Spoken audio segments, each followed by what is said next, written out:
इतका पाठलाग करत होते की त्यांना लग्न करायलाच वेळ मिळाला नाही. विसरलेच ते. आपल्या भावना ध्येयाशी किती एकरूप होतात याचं हे उदाहरण आहे. आम्ही कुठं असतो?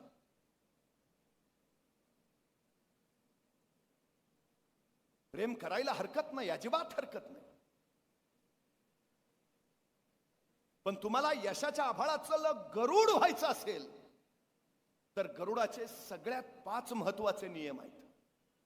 तुम्ही झेप घेतली तर त्याला गरुड झेप कधी म्हटलं जातं? ज्यावेळी इतर कुणी तुमच्यासारखी झेप घेऊ शकणार नाही त्यावेळी त्याला गरुड झेप. गरुडाला आभाळाचा राजा म्हटलं जातं, तो पक्ष्यांचा राजा. असं काय आहे त्याच्यात? 5 नियम. गरुड एकटा असतो, तो कधीच कुणाच्या संगतीत नसतो. ज्याला यशस्वी व्हायचं आहे ना त्यानं पहिला नियम पाळायचा, एकटं राहायचं. तुम्ही यशस्वी होणार की अयशस्वी हे फक्त 2 गोष्टी ठरवतात. तुम्ही कुणाच्या संगतीत आहात, कुठल्या माणसांच्या आणि कुठल्या पुस्तकांच्या. या 2 गोष्टी ठरवतात तुम्ही यशस्वी होणार की अयशस्वी. गरुड एकटा असतो, एकटा. तो कधी कावळ्यांच्या थव्यात तुम्हाला दिसलाय? तो कधी पोपटांच्या गर्दीत बसलाय? तो कधी कबुतरांबरोबर गप्पा मारत दिसलाय? चुकून नाही, चुकून नाही. ज्याला गरुड व्हायचा आहे ना तो पोपटांमध्ये मिसळत नाही, तो कावळ्यांमध्ये फिरत नाही, तो कबुतरांच्या मागे हिंडत नाही. तुम्हाला गरुड व्हायचा आहे ना मग चिमण्यांच्या मागे कसले फिरता? आभाळात फिरा यशाच्या. दुसरी गोष्ट, गरुड कधीही मेलेलं जनावर खात नाही, अजिबात नाही, अजिबात नाही. तो मेलेलं जनावर हातच नाही लावत, तोंडच नाही लावत. तो स्वतःच शिकार करतो आणि स्वतःच खातो. एकमेव पक्षी आहे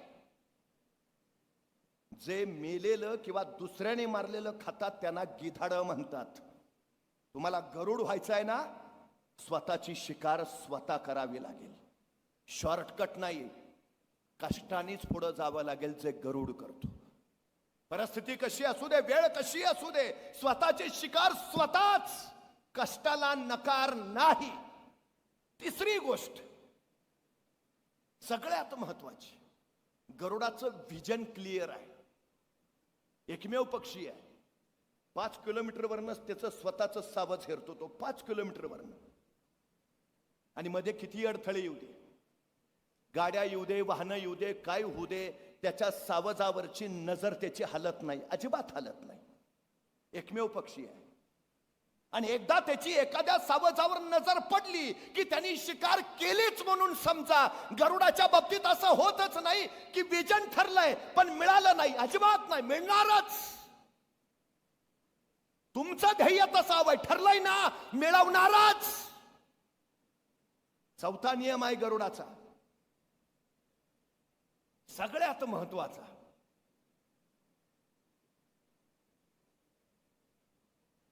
गरुड संकट आली की लपून बसत नाही.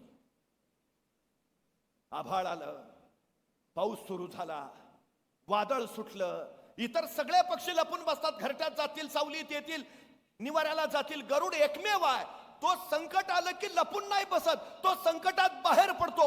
वादळ सुटलं की वादळात घुसतो आणि त्या वादळाच्या वाऱ्याच्या वेगावर स्वतः आभाळात उंच उंच उंच जातो. तो गरुड सांगतो, संकट तुम्हाला अडवायला नव्हे, संकट तुमची उंची वाढवायला येत असतात. संकटांचा संधी म्हणून वापर करा आणि स्वतःचं कर्तृत्व घडवा. सगळ्यात महत्वाचा नियम. आणि गरुड त्याच्या भावना नियंत्रित असतात, विलक्षण नियंत्रित. तो कुठल्याही गोष्टीला बळी पडत नाही, तो कुठल्याही आकर्षणाला बळी पडत नाही, तो कुठल्याही मोहाला बळी पडत नाही. तुमच्याकडे भावना नावाचं शस्त्र आहे.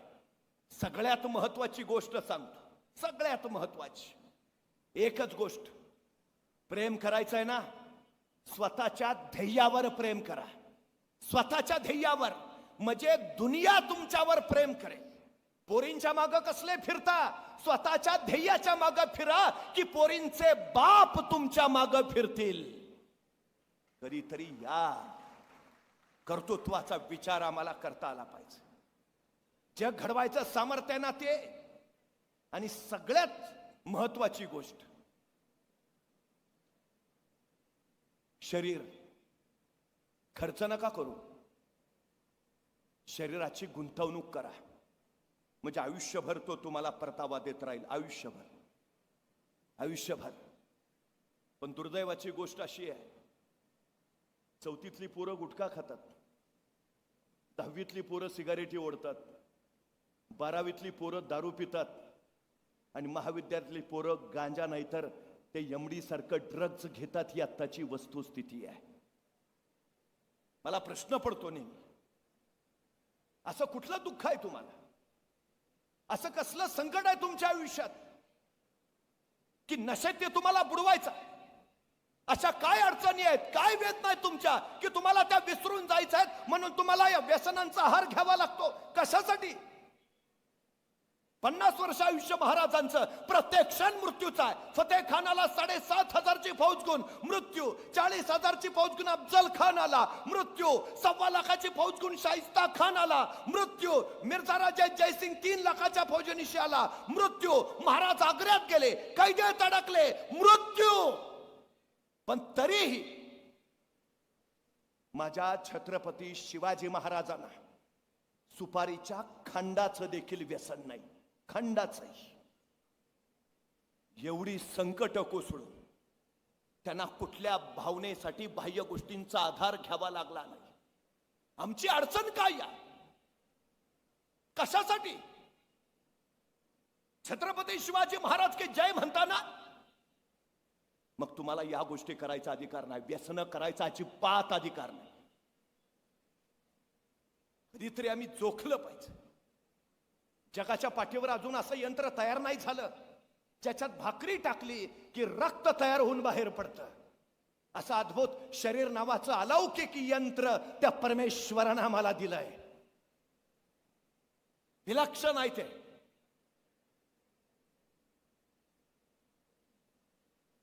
कधी कुठल्या कंपनीत कुणी रक्त तयार केलंय? नोंद नाही, अजिबात नाही.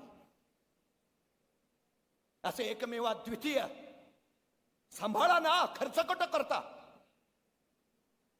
एखाद्या माणसाला हार्ट अटॅक येतो, बायपास करावी लागते. बायपास करणं म्हणजे हृदयाची खराब झाली रक्तवाहिनी काढायची, तिच्या जागी दुसरी चांगली रक्तवाहिनी जोडायची. या शस्त्रक्रियेला खर्च येतो 3 लाख रुपये. म्हणजे आमची खराब झालेली एक रक्तवाहिनी केवढ्याला पडली?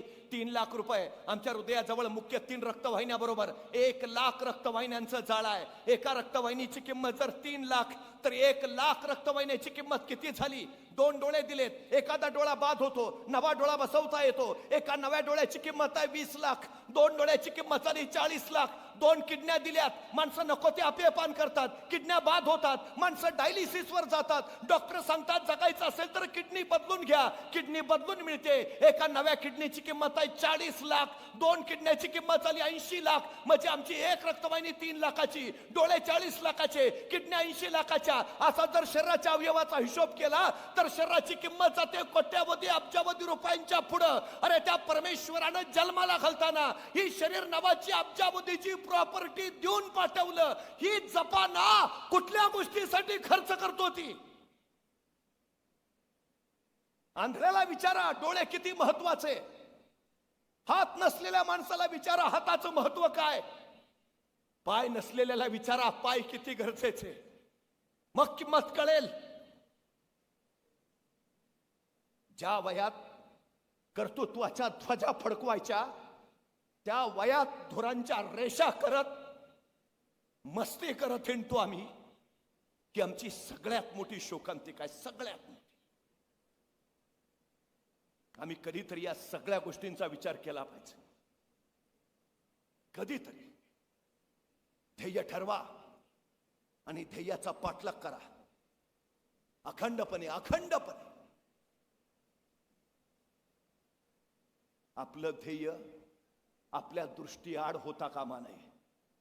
आपलं ध्येय आपल्या मना आड होता कामा नये. तेव्हा तेव्हा उभारता येतं आयुष्य. प्रभू श्री रामचंद्र रावणाला मारून लंकेवरनं परत अयोध्येला आले. राज्याभिषेक झाला आणि या युद्धामध्ये ज्यांनी ज्यांनी मदत केली, श्रीराम त्यांना प्रत्येकाला आभार व्यक्त करत भेटवस्तू देत राहिले. सगळी माणसं झाली आणि अचानक सीतामातेंचं लक्ष कोपऱ्यात उभा असणाऱ्या हनुमंतांकडे गेलं. अरे हनुमंत राहिलेच की. सीतामातेने विचार केला, आता हनुमंतांना काय द्यावं, आपल्याकडे काय राहिलंय. अचानक त्यांची लक्ष गळ्यातल्या मोत्याच्या रत्नहाराकडे गेली. त्यांनी गळ्यातला मोत्याचा रत्नहार काढला आणि हनुमंतांना भेट म्हणून दिला. आणि त्या परत इतर पाहुण्यांच्या भेटी घेत राहिल्या. काही वेळानंतर सीतामातेंचं लक्ष अचानक हनुमंताकडे गेलं. हनुमानजी एका ठिकाणी बसले होते आणि सीतामातेने दिलेला मोत्याचा रत्नहार दातात फोडून त्यातला एक एक मोती उघडून बघत होते. सीतामातेना काही कळे नाही, हा बाबा मोती का फोडतोय, एवढा मौल्यवान हार हा फोडतोय का. सीतामाता धावतच आल्या, हनुमानजी काय करताय, मोती का फोडताय. हनुमानजी म्हटले, मोत्यात राम आहे का पाहतोय. अहो मोत्यात कसा राम असेल, तसा तो रत्नार लगेच त्यांनी सीतामाते, राम नाही ना, मग माझ्या काही कामाचा नाही, मग मला नको. हनुमानजींचं ध्येय ठरलंय, काय मिळवायचं आहे, श्रीराम सोबत कुणाच्या राहायचं आहे, श्रीराम काय करायचं आहे, जे श्रीराम सांगतील. हनुमानजींचं ध्येय ठरलंय फक्त श्रीराम. जर मोत्यात राम असेल तर माझ्या उपयोगाचा, नसेल काही उपयोगाचा नाही. आमच्या जीवनाचं ध्येय ठरू द्या, काय व्हायचंय मला, हे जोपर्यंत होत नाही दुसरं काहीही महत्वाचं नाही. तेवढंच आणि तेवढंच बास. तेव्हा यश मिळतं. तेव्हा एक ध्यास आणि तोच जर तुमचा श्वास झाला तर यश. इकडं तिकडं फिरून मग जमलत असं नाही होत काही. अजिबात नाही, अजिबात नाही. अशक्य काही नाही हो जगात. 2963 वन डे मॅचेस झाल्या. 2963. वन डे क्रिकेटचा जन्म झाल्यापासून एकाही क्रिकेटपटूला वन डे द्विशतक करता आलं नव्हतं. एकाही. अशक्य आहे. 50 ओव्हरची मॅच, त्यात 11 जण, एकाला काय 200 रन जमणार, शक्य आहे का. अशक्य, इम्पॉसिबल. 2963 वन डे शक्यच नाही. पण वयाच्या 16व्या वर्षी ज्यांनी क्रिकेटमध्ये पदार्पण केलं, फेब्रुवारी 2010 मध्ये तो सचिन तेंडुलकर मैदानावर उतरला आणि आतापर्यंत जे कुणालाही जमलं नव्हतं ते सचिन तेंडुलकरनी करून दाखवलं. वन डेतलं पहिलं द्विशतक, पहिलं सचिन तेंडुलकरनी केलं. अशक्य काय आहे, करू शकतो. सचिन तेंडुलकरनी द्विशतक केल्यावर दुसऱ्या दिवशी काही पत्रकार सचिन तेंडुलकरकडे गेले, तुम्ही काल द्विशतक केलं. मग सकाळी उठल्याबरोबर पहिले तुम्ही पेपर हातात घेतले असणार, सगळ्या पेपरच्या पहिल्या पानावर तुमच्या बातम्या, मास्टर ब्लास्टरचं द्विशतक. मग सकाळी पेपर वाचले काय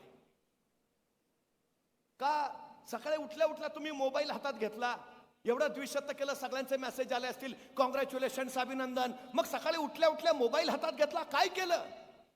सचिन तेंडुलकर काय म्हटलं माहितीये, 20 वर्ष झाली रोज सकाळी 6 वाजता मी मैदानावर नेटमध्ये सराव करत असतो. रोज सकाळी 6 वाजता. मी कधी रविवारची सुट्टी घेतली नाही. मी दसरा दिवाळीला कधी घरी थांबलो नाही. गेली 20 वर्ष रोज सकाळी 6 वाजता मैदानावर. मी सकाळी उठल्या उठल्या पेपर हातात घेतला असता मी क्रिकेटचा देव झालोच नसतो. मी जर उठल्या उठल्या मोबाईल हातात घेतला असता मला भारतरत्न मिळालाच नसता. रोज सकाळी माझा ध्यास, माझं ध्येय. तेंडुलकर सकाळी उठल्यावर फोन नाही घेत आणि आम्ही उठला की पहिला फोन. नाही नाही, रात्री काय काय महाराष्ट्रात घडलं कळलं पाहिजे. अरे तू कोण सीएम आहे का डीसीएम आहे. पर तुला मेसेज कुठले, गुड मॉर्निंग आणि 2 गुलाब. त्याच्यासाठी सोन्यासारखी सकाळ कर्तृत्वाची वाया घालवतो आम्ही, सोन्यासारखी. तुम्हाला माहिती आहे आजच्या घडीला जगातला सगळ्यात श्रीमंत कोण आहे. जगात सगळ्यात श्रीमंत एलॉन मस्क. पूर्वजांची संपत्ती नाही, स्वतःच्या आयुष्यात एकट्यानं कमावलेली संपत्ती आहे. एकट्यानं काय केलं असेल त्यांनी? तो बसला की आजचा विचार नाही करत, उद्याचा विचार नाही करत, तो पुढच्या 10 वर्षाचा विचार करतो. पुढच्या 10 वर्षात मला काय करायचं आहे, आणि एकदा त्याचं ठरलं पुढच्या 10 वर्षात मला हे करायचं आहे, तो परत बसतो जे मला 10 वर्षात करायचं आहे ते 1 वर्षात कसं करता येईल. म्हणजे इतरांना जी गोष्ट करायला 10 वर्ष लागतात, एलॉन मस्क 1 वर्षात करतो. 1 वर्षात. एलॉन मस्क काय पहिला ज्यांनी सांगितलं 2050 मध्ये पृथ्वीच्या पोटातलं पेट्रोल जेल संपेल, 2090 मध्ये पृथ्वीच्या पोटातला गॅस संपेल, मग गाड्या कशावर धावतील? दुसऱ्यानं काढलेली टेस्ला कंपनी त्यानं विकत घेतली आणि जगातली इलेक्ट्रिक कार्स बनवणारी सगळ्यात मोठी कंपनी उभा केली. इराक अमेरिका युद्ध चाललंय. आजच्या घडीला सगळ्यात जास्त फायदा जर कोणाचा आहे तर एलॉन मस्कचा आहे. सगळे पेट्रोल डिझेलवाले अडचणीत, गॅस अडचणीत, मग माणसं जातील कशाने? इलेक्ट्रिक कार्स बनवतो कोण? Tesla, Elon Musk. कधी विचार केलाय त्यांनी? आजचा नका विचार करू, 10 वर्षानंतर. त्याची सुरुवात आज करायला हवी. आज त्याला एका कंपनीकडनं 50,000 गाड्या बनवायची ऑर्डर मिळाली. अशक्य आहे. 3 महिन्यात 50,000 गाड्या जगातली कुठलीच कंपनी बनवू शकत नाही. पण तो एलॉन मस्क, आय कॅन, मी करेन, ऑर्डर घेतली. पण नेमकं त्याचं मशीन टूल बिघडलं. त्यांनी फ्रान्सच्या कंपनीला फोन लावला, मशीन टूल हवंय. फ्रान्सची कंपनी म्हणली पाठवून देतो, 2-3 दिवस लागतील. 2-3 दिवस एवढा कुणाला वेळ आहे? त्यांनी स्वतःचं विमान काढलं, फ्रान्सला पोहोचला, मशीन टूल घेतलं. संध्याकाळी कंपनीत काम रुकना नाही चाहिए. वेळ कुठं आहे? प्रत्येक क्षण महत्वाचा, प्रत्येक क्षण. तुम्हाला माहिती आहे पूर्वी देश अवकाशात यान सोडायचे. पहिला माणूस आहे ज्यांनी स्वतःचं वैयक्तिक यान अवकाशात सोडलं. स्पेसएक्स नावाची कंपनी काढली. सुनीता विल्यम्स अंतराळ स्थानकात अडकलेल्या. नासाला सुद्धा शक्य झालं नाही त्यांना खाली आणणं. एलॉन मस्कनं स्वतःचं यान पाठवलं आणि सुनीता विल्यम्सला पृथ्वीवर आणलं. परवा तो म्हणला पुढच्या 10 वर्षात माझं मंगळावर शहर असेल. कुठं? मंगळावर. आणि आमचं काय चाललंय? चाललाय पेट नाक्यावर फ्लॅट घ्यायचा. आम्ही अजून पेट नाक्यावरच आहे, तो मंगळावर. का? तो जगातला सगळ्यात जास्त श्रीमंत आहे. परवा त्यांनी त्याचा 47वा वाढदिवस साजरा केला. कसा केला असेल?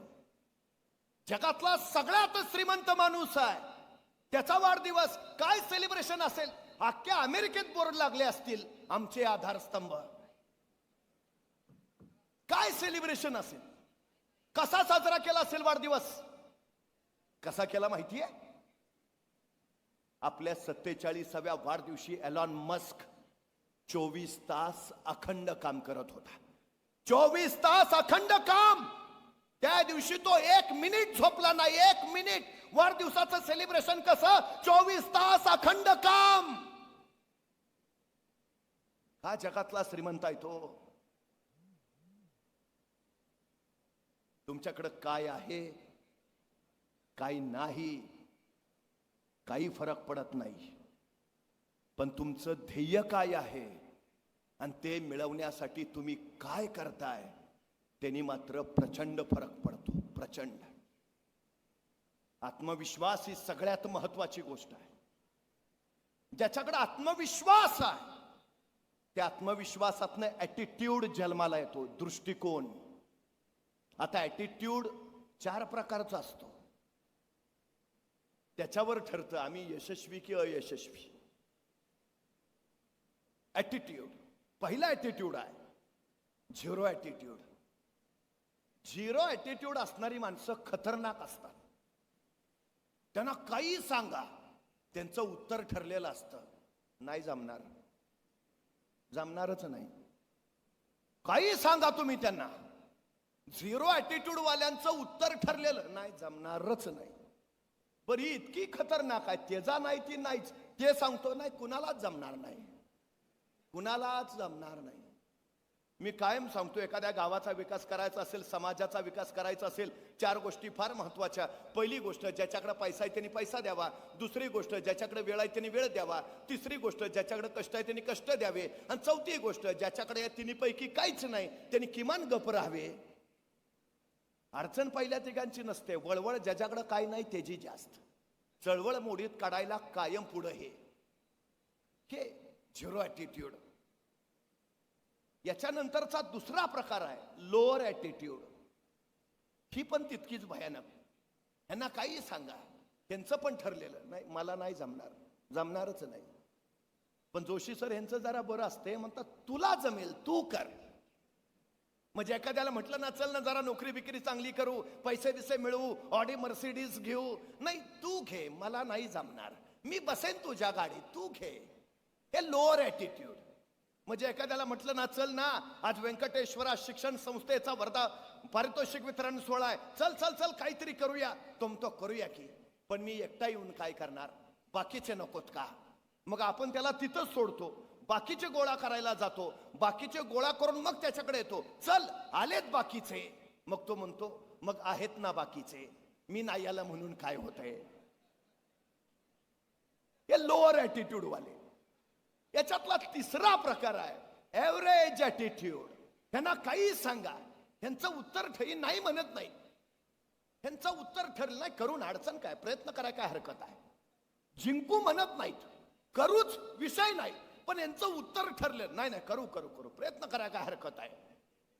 एव्हरेज. आणि याच्यानंतरचा शेवटचा जो प्रकार आहे तो आहे चॅम्पियन्स ॲटिट्यूड. ह्यांना काही सांगा, ह्यांचं उत्तर तयार, आय कॅन, मी करेन. अशक्य हा शब्द त्यांच्या शब्दकोशातच नाही. आय कॅन, आय कांट म्हणतच नाहीत, आय कॅन, मी करेन. Champions attitude. तानाजी, बाजी, येसाजी, कोंडाजी, करतोजी. Champions attitude. महाराजांनी फक्त सांगावं, तानाजी म्हणालेच आय कॅन, बाजी म्हणालेच आय कॅन, मी करेन. Champions attitude. मला फक्त एका प्रश्नाचं उत्तर द्या, जंगलातला सगळ्यात उंच प्राणी कोण? जिराफ. जंगलातला सगळ्यात वेगवान प्राणी कोण? चित्ता. जंगलातला सगळ्यात हुशार प्राणी कोण? कोल्हा. आणि जंगलातला सगळ्यात ताकदवान प्राणी कोण? हत्ती. आणि जंगलचा राजा कोण? सिंह. का सिंह राजा का? तो जिराफासारखा उंच नाही, तो चित्त्यासारखा वेगवान नाही, तो कोल्यासारखा हुशार नाही, तो हत्तीसारखा ताकदवान नाही. मग सिंह राजा का? कुणीतरी सिंहाला विचारतं तू राजा का? सिंह म्हणतो मला वाटतं म्हणून. हे जे वाटणं आहे ना, तो champions attitude. I can, I am the king. Champions attitude. जिंकायचं आहे ना, पहिला उरामध्ये चॅम्पियन्स ॲटिट्यूड बनवा. आय कॅन, अशक्य काय आहे, करेन, विषयच नाही. मुंगी बघितली? मुंगी मुंगी मुंगी केवढीशी, तिचं डोकं केवढंस, डोक्यातला मेंदू केवढासा, तरी पण त्या मुंगीला बरोबर कळतं कुठल्या गावातल्या कितव्या आळीतल्या कितव्या घरातल्या कितव्या खोलीतल्या कितव्या कपाटावरच्या कितव्या फळीवर किती नंबरचा साखरेचा डबा आहे. सांगावं लागत नाही, रस्ता दाखवावा लागत नाही. कणभर मुंगी पण ध्येयापर्यंत पोहोचते ना. अरे एवढीशी मुंगी जर स्वतःचं ध्येय गाठत असेल, आपल्याला अडचण काय आहे? काय अडचण आहे? आम्ही कधीतरी या सगळ्या गोष्टींचा विचार केला पाहिजे. मला एका प्रश्नाचं उत्तर द्या, तुमची आई रात्री कधी झोपते माहिती आहे तुम्हाला? कुणालाही विचारलं तर तो सांगेल मी जागा असतो तोपर्यंत जागीच असते, मी झोपल्यानंतर ती कधी झोपते कुणास ठाऊक. पण सकाळी कधी उठते? नाही, मी उठायच्या आधी ती आधीच उठलेली कामाला लागलेली असते. मला प्रश्न पडतो, आई इतकं कुणासाठी राबते, कुणासाठी करते ती? तुमचे वडील सकाळी उठले की बाहेर जातात, राब राब राबतात, तुम्हाला हवं नको ते देतात. कुणासाठी? त्यांची स्वप्न पूर्ण करायची आहेत? नाही, तुमची स्वप्न पूर्ण करायची आहेत. तुम्हाला वर्गात 1 तास शिकवायचं तर तुमचे प्राध्यापक आदली रात्र अभ्यास करतात का उद्या माझ्या पोरांना शिकवायचं आहे? अरे तुमच्यासाठी तुमचे प्राध्यापक जर एवढा अभ्यास करतात तर तुम्ही किती करता? तुमचे आई बाप जर एवढे राबतात तर तुम्ही किती राबता? तुमच्यासाठी नव्हे, ज्याने ज्याने तुमच्यावर अपेक्षा ठेवल्यात त्यांच्यासाठी तुम्हाला लढायला हवं, लढायलाच हवं. तुम्ही भाग्यवान आहे. आदरणीय नानासाहेब महाडिकांनी ही शिक्षण संस्था इथं उभा केली. राहुलजी, सम्राटजी ही संस्था आणखी पुढे घेऊन निघाले. कशासाठी? या मातीतला एकही विद्यार्थी शिक्षणाशिवाय राहता कामा नये. त्यांची ध्येय त्यांना पूर्ण करता यायला हवीत, त्यांची स्वप्न त्यांना पूर्ण करता यायला हवीत, आणि त्यांच्यासाठी जे गरजेचं ते सगळं आम्ही इथं उभा करू. भाग्यवान आहे तुम्ही. तुम्हाला जे व्हायचं आहे ते बनवणारी संस्था तुमच्या जवळ आहे. भाग्यवान आहे. 50-50 कोस जाऊन रणरणत्या उन्हातनं अनवाणीत चालणारी माणसं चालत चालत जाऊन शिकलीत आणि घडलीत सुद्धा. असं काही तुमच्या वाट्याला नाही. मग हे इतकं भाग्य वाट्याला आलेलं असताना आता आपण आपल्या कष्टात कमतरता का ठेवावी?